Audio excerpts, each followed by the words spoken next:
स्वर्ग उनके लिए है जो अपने गुस्से को अपने, दोबारा बोलो, स्वर्ग उनके लिए है, सब बोलेंगे स्वर्ग उनके लिए है जो अपने गुस्से को अपने काबू में रखते हैं, और स्वर्ग उनके लिए है जो दूसरों की गलतियों को, पहला पाठ फिर से दोहरा ले, पहला पाठ फिर से दोहरा ले, स्वर्ग उनके लिए है जो अपने गुस्से को, समझ गए, सब समझ गए। नंबर 2, स्वर्ग उनके लिए है जो दूसरों की गलतियों को, याद रखिएगा, ईश्वर उन्हीं लोगों से प्यार करते हैं जो दूसरों के प्रति दयालु और करुणाशील हुआ करते हैं। आओ अपने अपने गुस्से पर हम उतर कर आते हैं। क्यों ना आदमी जो अब तक दूसरों पर गुस्सा करता रहा, एक बार अपने गुस्से पर ही गुस्सा कर ले और अपने गुस्से को ही जीतने के लिए अपने आप को सन्नद्ध कर ले। आदमी का क्रोध, सावधान, पल भर का क्रोध आपके भविष्य को बिगाड़ सकता है। सावधान, 24 घंटा भोजन करके हम जीवन में जो ताकत पाते हैं, शरीर पर जो ताकत पाते हैं, केवल 24 मिनट का गुस्सा 24 घंटे के भोजन की ताकत को नष्ट कर देता है। सावधान रहें, जिन मधुर संबंधों को बनाने में आदमी को 20 साल लगते हैं, केवल 20 मिनट का गुस्सा उन मधुर संबंधों में दरार डाल देता है। आदमी का गुस्सा कैरियर को चौपट करता है, आदमी का गुस्सा घर में विभाजन खड़ा करता है, आदमी का गुस्सा व्यापार को प्रभावित करता है, आदमी का गुस्सा स्वास्थ्य को बिगाड़ता है, आदमी का गुस्सा पति पत्नी के संबंधों में दरार डालता है, आदमी का गुस्सा बाप और बेटे को अलग करता है, आदमी का गुस्सा भाई भाई को लड़ने को मजबूर करता है, आदमी का गुस्सा अरे बड़े से बड़े संत को भी अगले जन्म में सांप बनने के लिए मजबूर करता है। आदमी का गुस्सा। हम सब वो घटना जानते हैं जब एक सांप ने भगवान श्री महावीर के अंगूठे पर डंक मारा। पता है वो सांप पिछले जन्म में कौन था? कौन था? कौन बताएगा? कौन था वो सांप? जड़ से बुद्धि लगाओ, कौन था? कौन था?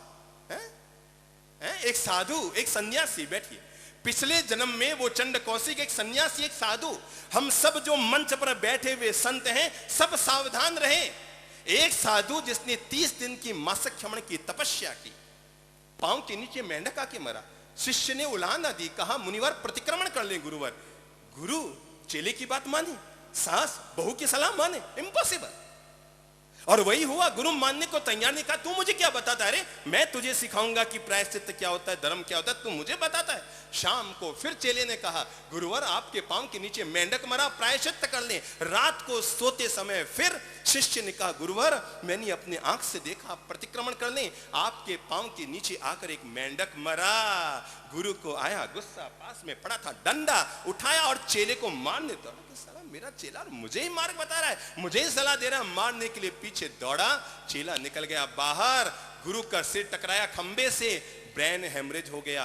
30 उपवास का पारणा था मुनि के, संत के 30 उपवास का पारणा था, और मरकर वही संत, मरकर वही संत सांप चंड कौशिक बना। एक संत भी अगर अपने जीवन में एक बार गुस्सा करता है तो अपने आप को सांप की योनि में ले जाता है। जरा सोचो, हम शावक लोग, हम आम गृहस्थी जीवन में कितनी बार गुस्सा करते हैं। एक संत में और सांप में ज्यादा वर्ग नहीं है, एक संत में और सांप में ज्यादा वर्ग नहीं है। सांप अगर शांत हो जाए तो वही संत बन जाता है, और संत अगर गुस्से में भर जाए तो वही। मेरे भाई, कैसे जीते हम गुस्से को, कैसे पाए हम गुस्से से छुटकारा? पहले नंबर पे कहना चाहूंगा, पहले हम ये सोचें कि आदमी को गुस्सा आता क्यों है। सोचे हम, आदमी को गुस्सा आता क्यों है? अभी तक हमने अपनी जिंदगी में प्रेम का प्रयोग किया नहीं, इसलिए तकरारें चलती हैं। अभी मेरे साथ 2 महानुभाव आ रहे थे, कहने लगे हम 40 साल से एक पड़ोसी हैं। क्या है? 40 साल से एक पड़ोसी है, बीच में केवल एक दीवार है, एक मकान इधर है, एक मकान उधर है, दोनों सगे पड़ोसी और 40 साल से रह रहे हैं। मैंने कहा बहुत अच्छी बात है। कहने लगे हमारी दुविधा यह है कि हमें रोज एक न एक दिन झगड़ा तो हो ही जाता है, रोज किसी न किसी बात को लेकर झगड़ा तो हो ही जाता है। पति पत्नी साथ रहते हैं, प्रेम कम करते हैं, झगड़ते ज्यादा है। पिता पुत्र साथ रहते हैं, विश्वास कम करते हैं, संदेह करते ज्यादा हैं। भाई भाई साथ रहते हैं, विश्वास और प्रेम और सौहार्दता से कम जीते हैं, तकरार ज्यादा पाल लेते हैं। अभी की घटना, हम लोग संबोधि धाम में थे, जोधपुर में, दोपहर का वक्त था। एक अमेरिका से आए हुए पति पत्नी बैठे थे, बातों में बातों में कहने लगे, साहब एक बात समझ में नहीं आई, हमारे यहाँ अमेरिका में लोग शादी करते हैं 2 साल 3 साल 4 साल 5 साल 6-7 साल में तो आधे लोगों के तलाक हो जाते। क्या कहा? 6-7 साल में वहां पर आधे लोगों के तलाक हो जाते हैं। यहां पर लोग करवा चौथ का व्रत करती है महिलाएं, 7 जन्म तक साथ निभाने का वचन देती है। 100 साल पहले हमें तुमसे वो था और 100 साल बाद भी वो रहेगा, और ऐसे मीठे गीत गाया करती है, और करवा चौथ के व्रत करके 7 जन्म तक साथ रहने का संकल्प लेती है। कहने लगी एक बात समझ में नहीं आई, वहां 7 साल में तलाक और यहाँ 7 साल तक 7 जन्म तक साथ रहने का संकल्प। मैंने कहा देखो भाई, हर चीज का एक कोटा होता है। क्या होता है? हर चीज का एक कोटा होता है। ऐसे ही प्रेम का भी एक कोटा होता है। वहां के लोग शादी करते हैं, 24 घंटों प्रेम में ही जीते हैं, तो उनका प्रेम का कोटा 7 साल में खत्म हो जाता है। और हमारे यहाँ के लोग शादी करते हैं, आधे घंटा भी प्रेम से नहीं जीते होंगे, 24 घंटा जकाड़ी जकाड़ जकाड़ी जकाड़ जकाड़ी जकाड़ करते रहते हैं। इनका प्रेम का कोटा 7 जन्म में खत्म नहीं हो, 17 जन्म में खत्म नहीं हो सकता, चलते ही रहता है ये कोटा, क्योंकि हम प्रेम में कम जीते हैं, जगाड़ में ज्यादा जीते हैं। आओ, ये चातुर्मास जीवन के छाती कुटों को मिटाने के लिए है। ये चातुर्मास जीवन की जगाड़ से निकलने के लिए है। ये चातुर्मास व्यर्थ की माथाफोड़ियों से बाहर निकलने के लिए है, अपने ही जीवन को स्वर्ग बनाने के लिए है। मुझे कोई पूछे, कोई व्यक्ति स्वर्गीय होने से पहले, चलिए मैं आपसे पूछूं, आप में कौन कौन व्यक्ति है जो स्वर्गीय होना चाहता है? हाथ खड़ा करो, तो हाथ खड़ा करो, उनके लिए दुआ करो कि भगवान इनको कल सुबह तक तो कर ही दे। कौन कौन है? सबके हाथ नीचे। पर आप में कौन कौन है जो जीते जी स्वर्ग का आनंद पाना चाहता है? हाथ खड़ा करो। सब बस इंडिया। तो अगर ये हजारों लोग कहते हैं कि हमें जीते जी स्वर्ग का आनंद लेना है, तो कुछ मत कीजिए, अपने गुस्से को अपने काबू में कर लीजिए। केवल एक दिव्य मंत्र को अपने जीवन के साथ अपना लो। कौन बड़ा कौन छोटा? आपको पता है, जिंदगी में हजारों लोग आए, हमें आके पूछते हैं, महाराज जी आप दोनों में बड़ा कौन है? वो आदमी जीवन में इसका समाधान कभी ना पा सका आज तक कि हम दोनों भाइयों में बड़ा कौन है। कोई हमें आके पूछे आप दोनों में छोटा कौन है, तो मैं पहले बोलूंगा मैं हूं, और वो बोलेंगे मैं हूं। बड़ा बनने में क्या है मेरे भाई? काहे की आदमी को अहंकार, काहे का बड़ापन? मेरे भाई याद रखना, घर में बड़ा वो नहीं होता जो उम्र में बड़ा होता है, घर में बड़ा वो भी नहीं होता जो पैसा बहुत कमाता है, घर में बड़ा वो होता है जो घर को एक रखने के लिए वक्त आने पर झुकने का बड़प्पन दिखाता है। जो घर को एक रखने के लिए वक्त आने पर झुकने का बड़प्पन दिखाता है, वही तो आखिर घर में बड़ा होता है। अरे मेरे भाई, कभी बसंत में भी फूल खिल जाते हैं, कभी बसंत में भी फूल खिल जाते हैं, कभी पतझड़ में भी फूल खिल जाते हैं। समझ गए? कभी बसंत में भी फूल खिल जाते हैं, कभी पतझड़ में भी फूल क्या होते हैं? खिल जाते हैं। अरे नसीब दुनिया में सबकी अपनी अपनी होती है, नसीब इस दुनिया में सबकी अपनी अपनी होती है। कुछ लाशों को कफन भी नहीं मिलता, और कुछ लाशों पर ताज महल खड़े हो जाते हैं। तो इसलिए अपने धन का कभी जीवन में अहंकार मत कीजिए, मैं बड़ा हूं। अगर आप बड़े हैं तो जीवन में झुकने की आदत डालिए। चलो, किस किस को गुस्सा आता है? हाथ खड़ा करो। 1 2 3 4 जयंद्रम की पूरा पंडाल। ओके, मंच पे बैठे लोगों को हाथ खड़ा कराऊं तो हमारे हाथ भी ऊपर तो हो ही जाएंगे। कभी ना कभी, कहीं ना कहीं, किसी न किसी पर कोई ना कोई एक छोटा सा निमित्त पाकर जीवन में ऐसे लोग तो मिलेंगे जिन्होंने काम को जीत लिया हो, पर ऐसे लोग मिलने और भी मुश्किल है जिन्होंने क्रोध को जीत लिया। कभी ना कभी मौका मिला, आंख लाल हो गई, कभी ना कभी जीभ खारी हो गई, कभी ना कभी भ्रुकुटी तन गई, कभी ना कभी गुस्सा आ गया और हम बरस ही पड़े। कब मौका मिला और हम बरस ही पड़े। हर आदमी को कभी ना कभी गुस्सा आता है। अच्छा चलो बताओ, आदमी को गुस्सा क्यों आता है? कौन बताएगा? हाँ बताइए, गुस्सा क्यों आता है? आपको कभी गुस्सा आता है? आपको गुस्सा आता है? आता है। इस मंच पर करके बताएंगे कैसे किया जाता है? हाँ? नहीं कर पाएंगे। गुस्सा क्यों आता है? ठीक है, ठीक है, ठीक है, समझ गया, समझ गया। आप बहुत अच्छा बोल सकते हैं।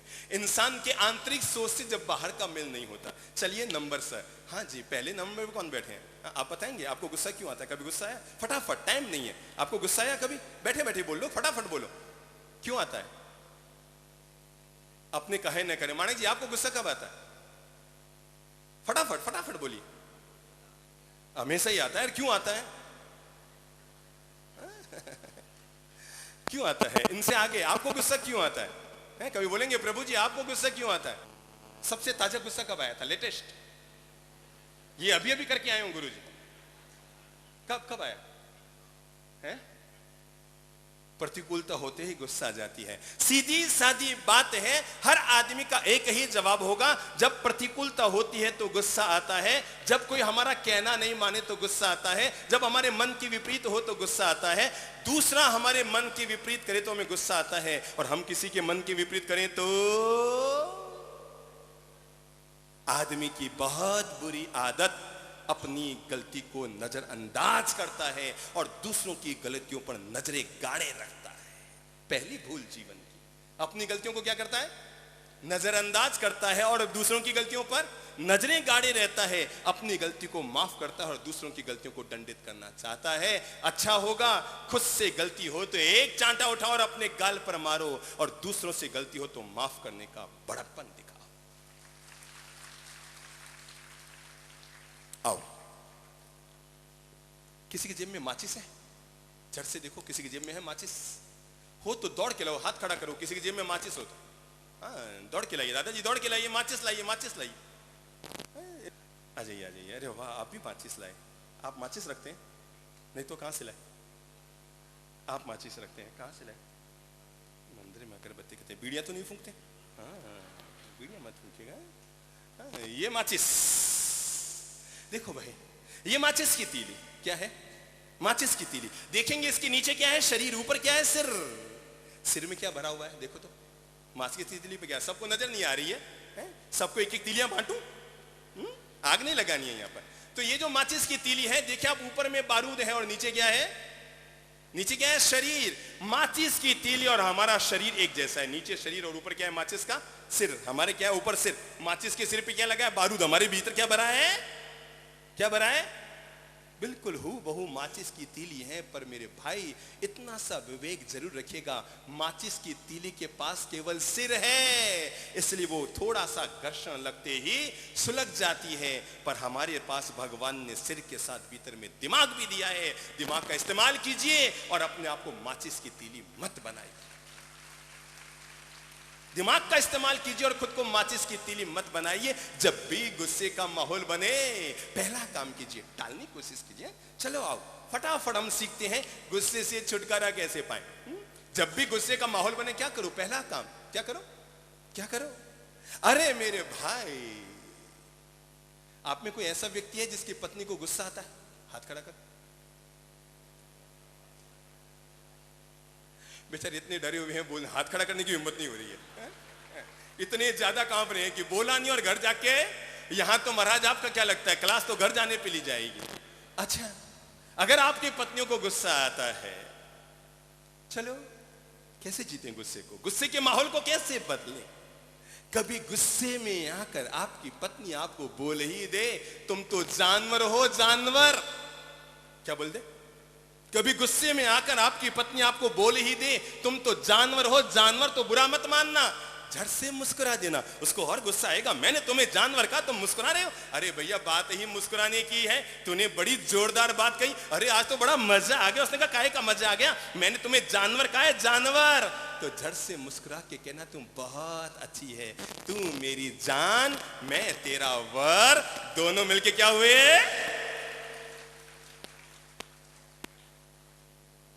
हर हालत में माहौल को क्या करो? बिगड़ते हुए माहौल को क्या करो? कभी गुस्से में आकर पत्नी कह दो, मैं तो पियर चले जाऊंगी, पियर। क्या कहे? महिला के पास एक ही शस्त्र है, क्या है? पियर चली जाऊंगी। और जैसे ही वो कहे पियर चली जाऊंगी, तो ऐसा दिन जीवन में पहली बार आया है, झट से कमरे में जाना, एक सूटकेस में 5-10 साड़ियां, पेटीकोटर, ये बोर, जो उसके गहने भर भरा के सूटकेस लाके हाथ में पकड़ा देना कि लो बड़े दिनों से खुशी का दिन आया है? और हाथ में पकड़ा देना, लो जी रवन हो, वो झेपेगी, देखो मैं चली जाऊंगी। अरे हाँ हाँ चले जाओ ना, मैंने सूटकेस भी तैयार कर दी है। और जब वो गुस्से में जाने लगे तो पीछे से मुस्कुरा कर कहना, बहुत अच्छी बात है, तुम पीहर चले जाओ, मैं ससुराल चला जाऊंगा, बच्चों को ननिहाल भेज दूंगा, हो गया ना मामला फिट।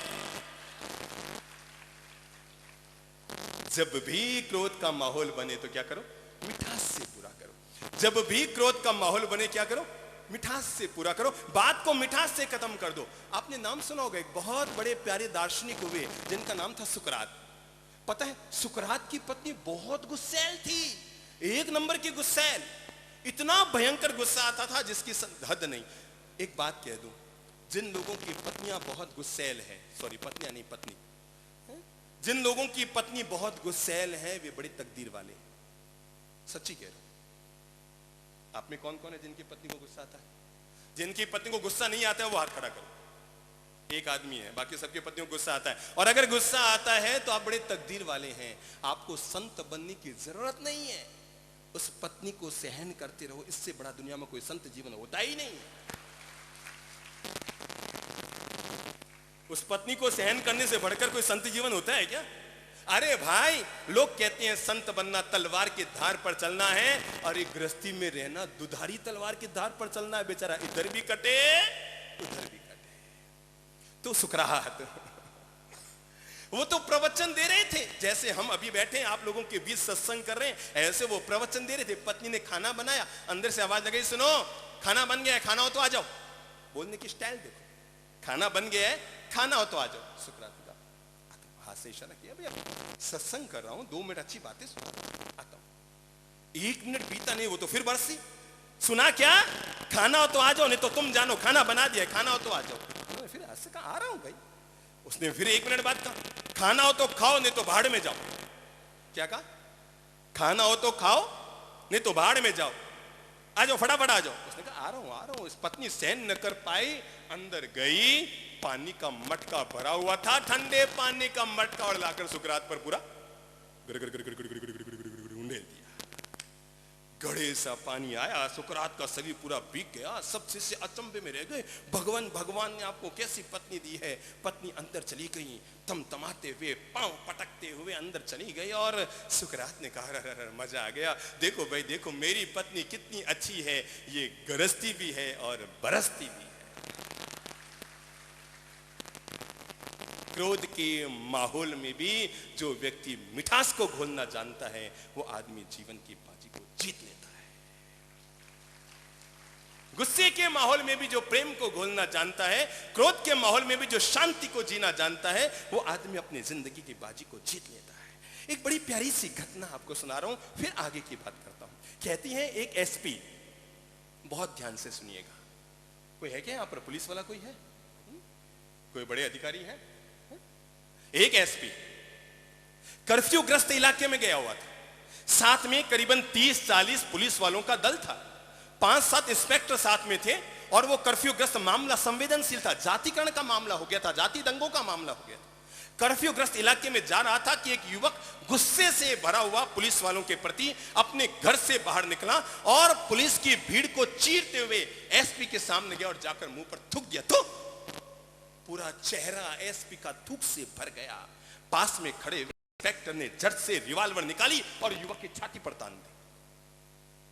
वो इंस्पेक्टर कुछ करे उससे पहले एसपी ने उसका हाथ पकड़ा, कहा ये क्या कर रहे हो? सर इसने आपके मुंह पर थूका। अरे थूका तो क्या हुआ, तुम्हारी जेब में रुमाल है? Yes sir. और ये कहते हुए इंस्पेक्टर ने एसपी के हाथ में रुमाल निकाल कर दिया। एसपी ने अपना चश्मा उतारा, रुमाल से चेहरे को पोंछा, रुमाल को फेंका, कहा चलो आगे चलो। उसने कहा सर, कहा जीवन भर याद रखना, जो काम रुमाल से निपट जाए उसके लिए रिवॉल्वर का प्रयोग मत करना।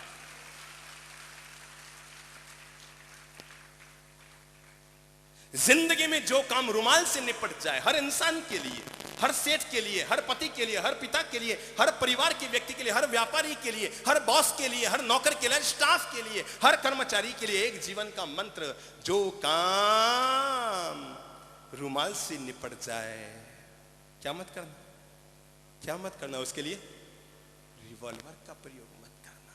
क्रोध को अगर जीतना हो तो पहला काम, जब भी गुस्सा आए क्या करो? क्रोध को जीतना हो तो पहला काम, जब भी गुस्सा आए थोड़ी सी देर के लिए टाल दो।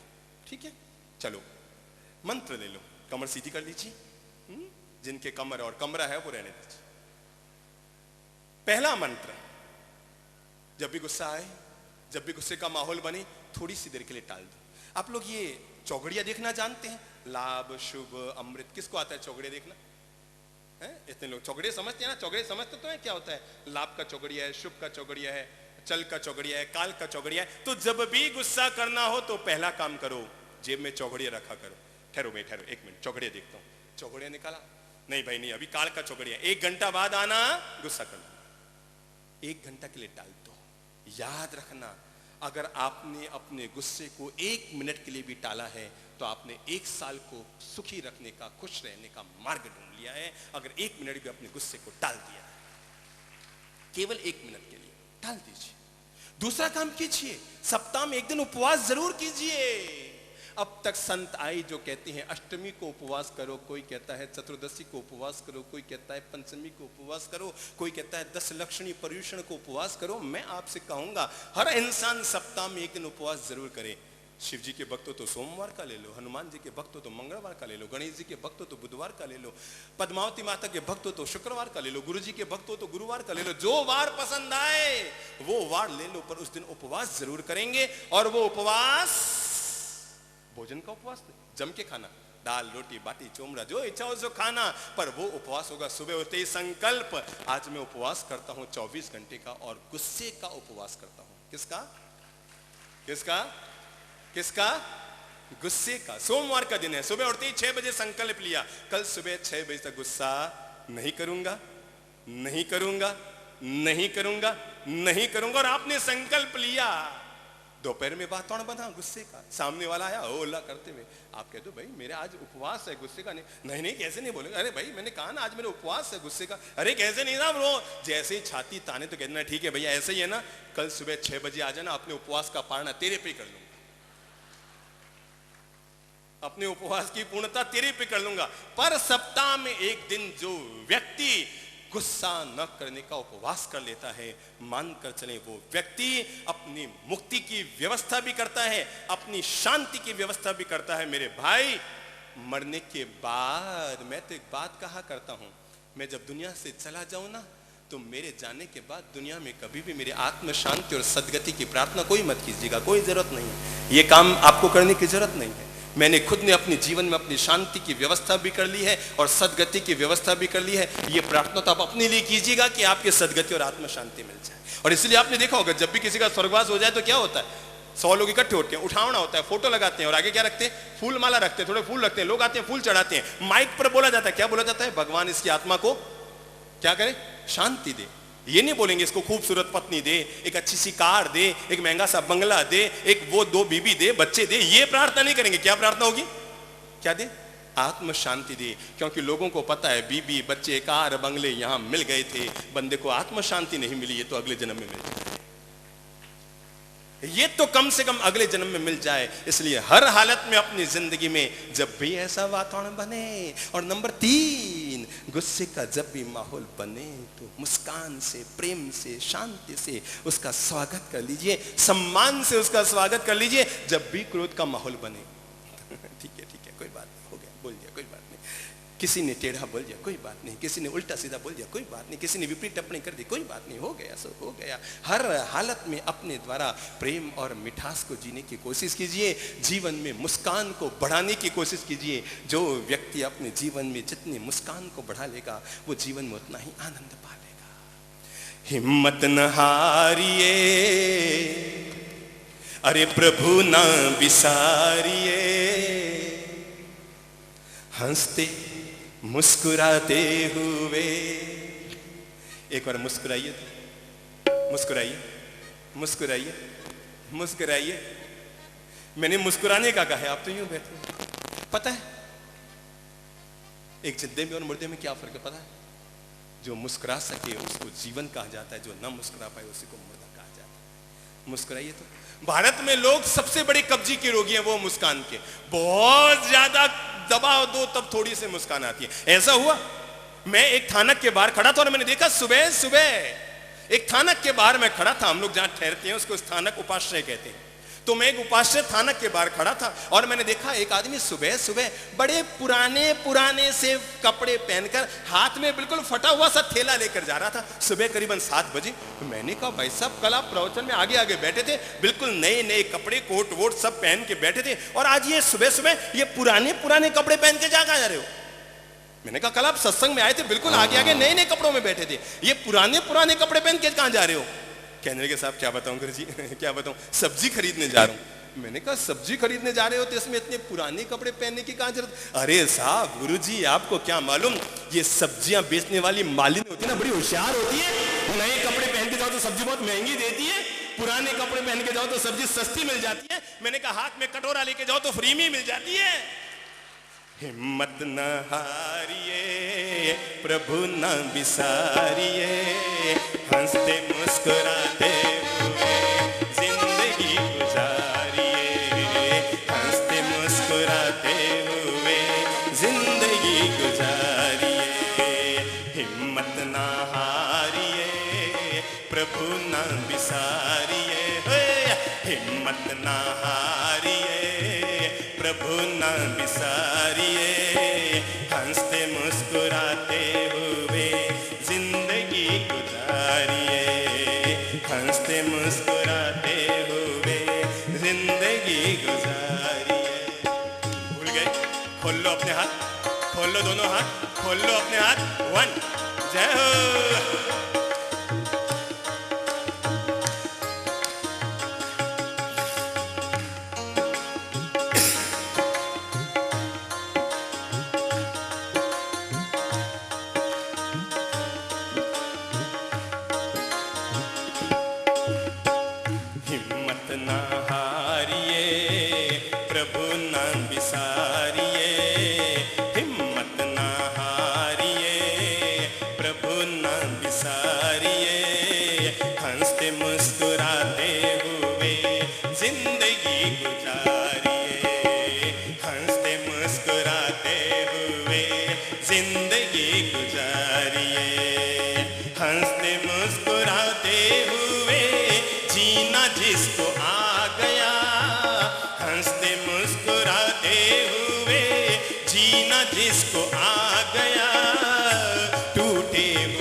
जिसको आ गया हंसते मुस्कुराते हुए जीना जिसको आ गया, टूटे हुए दिलों को सीना जिसको आ गया। ऐसे देवताओं के चरण पखारिए, ऐसे देवता। सब हाथ खोलो, जबान खोलो। हंसते मुस्कुराते हुए जिंदगी गुजारिए, हंसते मुस्कुराते हुए जिंदगी गुजारिए।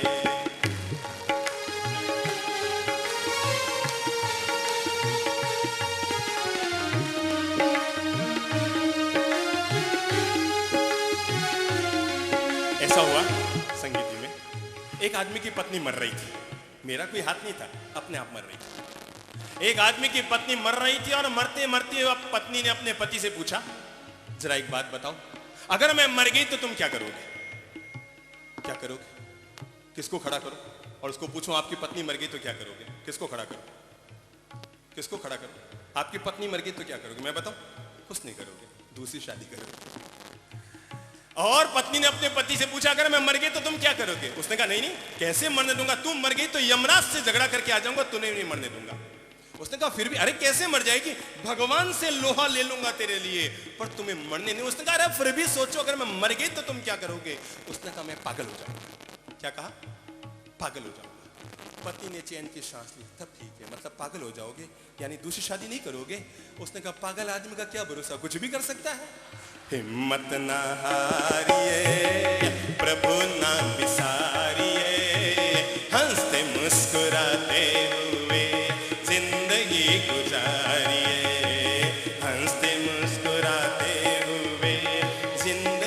गुजारिए। काम ऐसा कीजिए जिससे हो सबका भला, काम ऐसा कीजिए जिससे हो सबका भला, बात ऐसी कीजिए जिसमें हो शहद घुला, बात ऐसी कीजिए जिसमें हो शहद घुला। मीठी बोली बोल सबको, मीठी बोली बोल सबको, मीठी बोली बोल, सब सुन लो, मीठी बोली बोल। कैसी बोली, कैसी बोली, कैसी बोली? मीठी बोली। याद रखना मेरे भाई, शरीर पर अगर कोई घाव लगे तो दवा लगाने से 7 दिन में ठीक होता है, पर जीभ पर अगर कोई घाव लगे तो बिना दवा के। आज तक किसी ने जीभ में डेटॉल लगाया? नहीं लगाया ना। सोफ्रामाइसिन लगाया, बेटाडिन लगाया? नहीं लगाया ना। जीभ में लगा हुआ घाव 7 दिन में बिना दवा के भर जाता है, पर जिंदगी भर के लिए कान खोल कर मेरी बात सुन लो, जीभ में लगा घाव 7 दिन में भर जाता है, पर जीभ से लगा घाव जिंदगी में कभी नहीं भरता। काम ऐसा कीजिए जिससे हो सबका भला, काम ऐसा कीजिए जिससे हो सबका भला, बात ऐसी कीजिए जिसमें हो शहद घुला, बात ऐसी कीजिए जिसमें हो शहद घुला। क्या करो? मीठी बोली बोल सबको, मीठी बोली बोल सबको, प्रेम से पुकारिए, मीठी बोली बोल सबको, प्रेम से पुकारिए।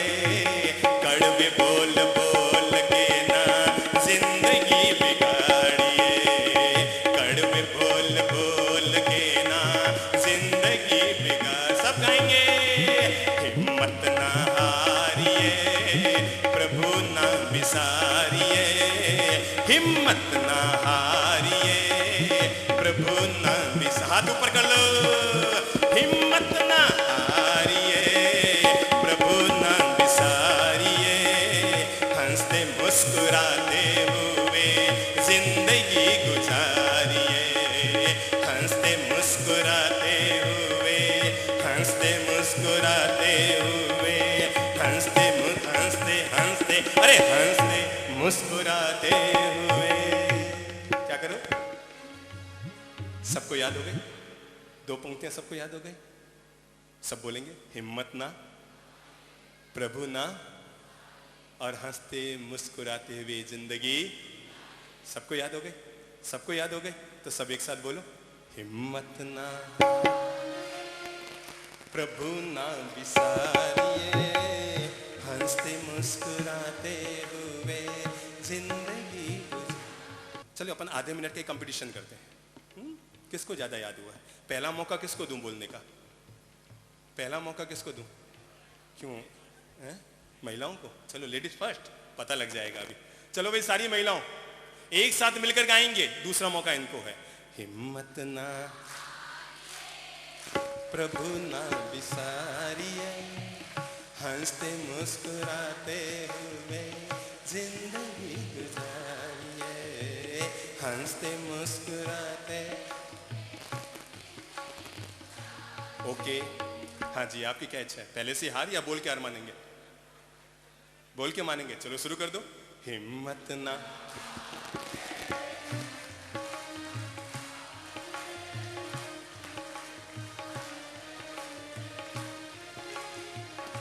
पता है ये यहाँ क्यों जोर से बोल के? पता है घर पे तो आप इनको जोर से बोलने देते नहीं है, सो यहाँ बोलने की हिम्मत कर गए। चलो सब मिलके गाओ रे।